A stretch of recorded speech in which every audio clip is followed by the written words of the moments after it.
Kapal pertama dalam program Littoral Mission Ship Batch 2, LMSB-2, iaitu Tunku Laksamana Abdul Jalil 141, telah berjaya dilancarkan di Istanbul, Turki, sekaligus menandakan kemajuan penting dalam kerjasama pertahanan antara Malaysia dan Turki.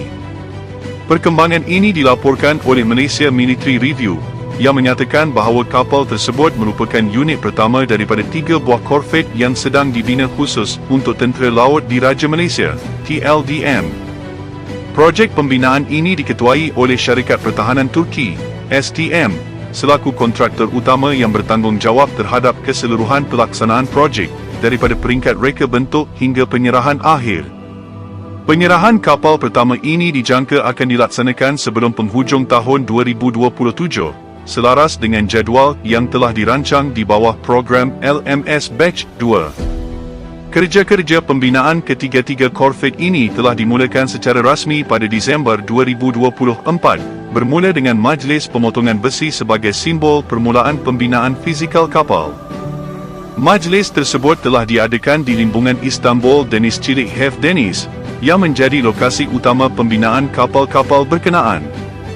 Seterusnya, majlis peletakan lunas turut dilaksanakan sebagai sebahagian daripada proses pembinaan, menandakan fasa penting dalam pembangunan struktur kapal. Majlis berkenaan turut dihadiri oleh pegawai-pegawai kanan dari kedua-dua negara, termasuk Ketua Setiausaha Kementerian Pertahanan Malaysia, dan turut hadir juga ialah Panglima Tentera Laut Diraja Malaysia, yang menyaksikan sendiri perkembangan projek strategik tersebut. Dari pihak Turki, kehadiran wakil industri pertahanan seperti STM mencerminkan komitmen tinggi negara itu dalam memastikan kejayaan projek ini. Program LMS Batch 2 merupakan sebahagian daripada kerjasama pertahanan Malaysia dan Turki yang dimeterai melalui pendekatan kerajaan ke kerajaan, G2G. Perjanjian tersebut termasuk pemeteraian memorandum persefahaman serta penyerahan surat penerimaan atau LOA yang telah berlangsung di Ankara. Di bawah projek ini, ketiga-tiga korvet akan direka dan dibina sepenuhnya di Turki dengan penglibatan meluas syarikat-syarikat pertahanan tempatan. STM bukan sahaja bertindak sebagai kontraktor utama, malah turut mengendalikan pengurusan projek, integrasi sistem, ujian, serta sokongan logistik bersepadu. Korvet yang dibangunkan ini direka khas bagi memenuhi keperluan operasi TLDM, dengan penekanan terhadap keupayaan moden dan fleksibiliti operasi maritim.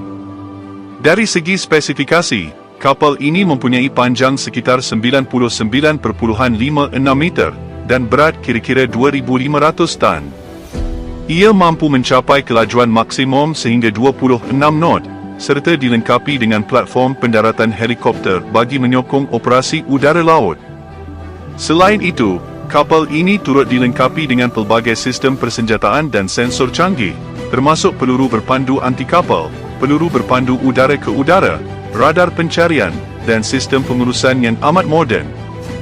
Keseluruhannya, projek LMS Batch 2 ini dijangka akan memperkukuh keupayaan pertahanan maritim Malaysia serta meningkatkan kesiapsiagaan TLDM dalam menghadapi cabaran keselamatan serantau.